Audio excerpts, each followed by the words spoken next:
नमस्कार, MP news cast में आपका स्वागत है। मैं हूं आपके साथ दीप्ति भटनागर। आइए शुरुआत करते हैं दिन भर की कुछ खास खबरों के साथ। आज कृषि विज्ञान केंद्र थरियाव में शहद का विमोचन किया गया।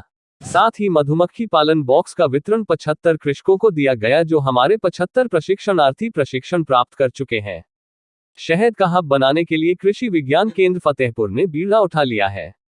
इस कार्यक्रम में आज के मुख्य अतिथि डायरेक्टर चंद्रशेखर आजाद, कृषि एवं प्रौद्योगिकी विश्वविद्यालय कानपुर के प्रसार निदेशक डॉक्टर अरविंद कुमार सिंह ने इस कार्यक्रम की पूर्ण आहुति दी, जिससे हमारे कस्बों में बेरोजगारी को समाप्त कराने का कार्य किया। जनपद फतेहपुर को अगर शहद की अग्रणी दिशा में ले जाने के लिए चंद्रशेखर आजाद कृषि एवं प्रौद्योगिकी विश्वविद्यालय के कुलपति के आदेशानुसार और निर्देशक डॉक्टर अरविंद कुमार सिंह के द्वारा कार्यक्रम का आज तीसरे बैच का समापन भी हो चुका है। और शहद हमारे शरीर की इम्यूनिटी को डेवलप करती है और शक्ति वृद्धि करती है। 75 कृषकों ने आज कृषि विज्ञान केंद्र में प्रतिभाग किया, जिसमें धाता बिटौरा ऐसे 7 ब्लॉकों में किसानों ने प्रतिभाग किया। आज के इसी कार्यक्रम के साथ में साइंटिफिक एडवाइजरी कमेटी वैज्ञानिक सलाहकार समिति की बैठक हुई, जिसमें जनपद से उप कृषि निदेशक श्रीराम मिलन सिंह परिहार ने भी कृषकों को मधुमक्खी पालक को बॉक्स वितरित किए और बहुत ही सराहना की।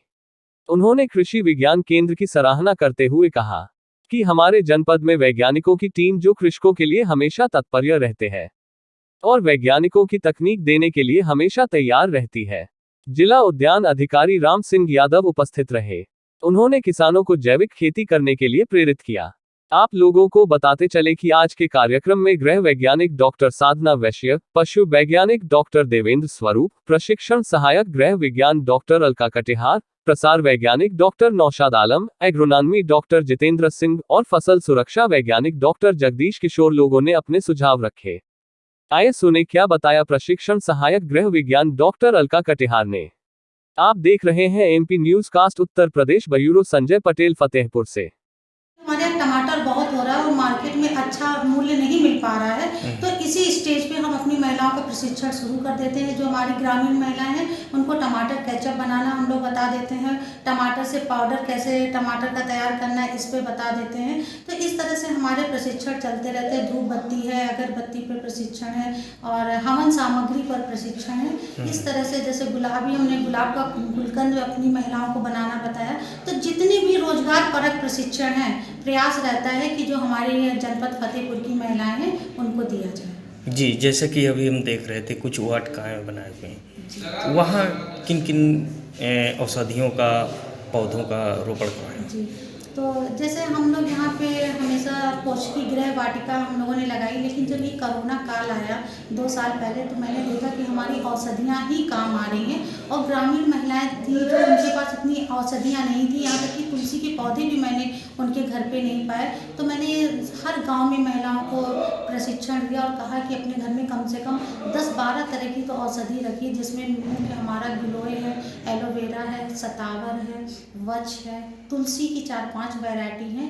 तो ये सब चीज़ों का मैंने समावेश करके एक अपनी यूनिट तैयार की है, औषधि वाटिका। हमारी महिलाएं गांव से आती हैं और उनको औषधि वाटिका को देखती हैं, देखने के बाद वो उत्साहित होती हैं कि मैं, और बहुत ज़्यादा उनको इस चीज़ की प्रेरणा मिलती है कि हम भी अपने गांव में जाके औषधि वाटिका लगाएंगे।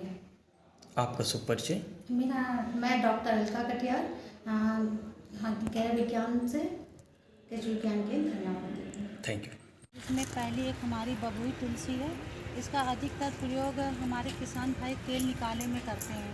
तो जो किसान हमारे तेल निकालते हैं वो बबुई तुलसी को ज़्यादा बोते हैं। गेंदा लगा रखा है जिसमें हमारे यहाँ मधुमक्खी पालन हो रहा है। तो हमारी जो मक्खियाँ हैं वो फूल पे बैठती हैं और इसका जो रस वगैरह है वो लेती हैं। किस पर्पज़ से यहाँ पे गेंदा लगा रखा है। वन तुलसी लगा रखी हुई है और ये आगे बढ़ती है। तो देखिए लेमन तुलसी है हमारी।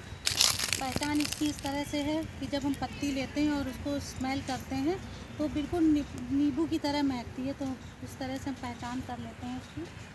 यहाँ पे जेरेनियम लगा हुआ है। इसकी भी काफ़ी ये सुगंधी में आता है और इसकी भी बहुत ज़्यादा मार्केट में डिमांड है।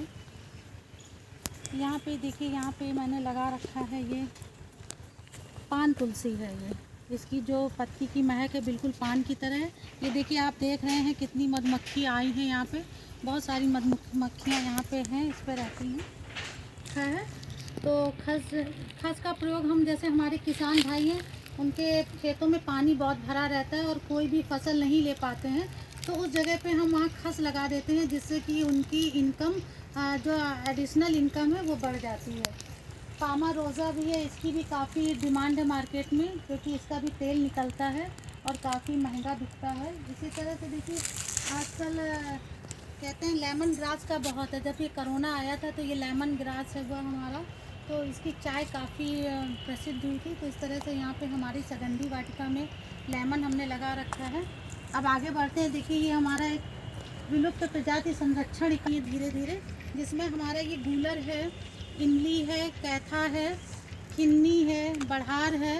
तो इन सारी प्रजातियों को मैंने लगा रखा है। जब हमारे किसान भाई आते हैं, देखते हैं, तो धीरे धीरे से उनको यहाँ से प्रेरणा मिलती है। अब उन्होंने भी ये विलुप्त प्रजातियाँ हैं अपने गांव में लगाना शुरू कर दिया है। स्टीविया के प्लांट लगा रखे हैं। जैसा कि हम सब लोग जानते हैं कि स्टीविया का प्लांट का इस समय बहुत महत्व चल रहा है, क्योंकि जो शुगर की समस्या है, मरीजों की जो है तादाद बढ़ती जा रही है। तो जो ये हम लोग जो नॉर्मल चीनी हमारे पेशेंट खाते हैं वो बहुत नुकसान करती है, लेकिन इसकी पत्ती बहुत मीठी होती है। अगर इस पत्ती का प्रयोग हमारे किसान भाई या जो भी नॉर्मल चीनी के मुकाबले काफ़ी कम नुकसान होता है। तो ये बहुत ही महत्वपूर्ण पौधा है जो मैंने अपनी औषधि वाटिका में लगा के रखा है, स्टीविया। इसके बाद हम ये देखिए करते हैं सतावर की जो जड़ होती है, जो हमारी लैक्टेटिंग वूमेन है, जो हमारी जो माँ बस फीडिंग करा रही है, इसकी जड़ का जो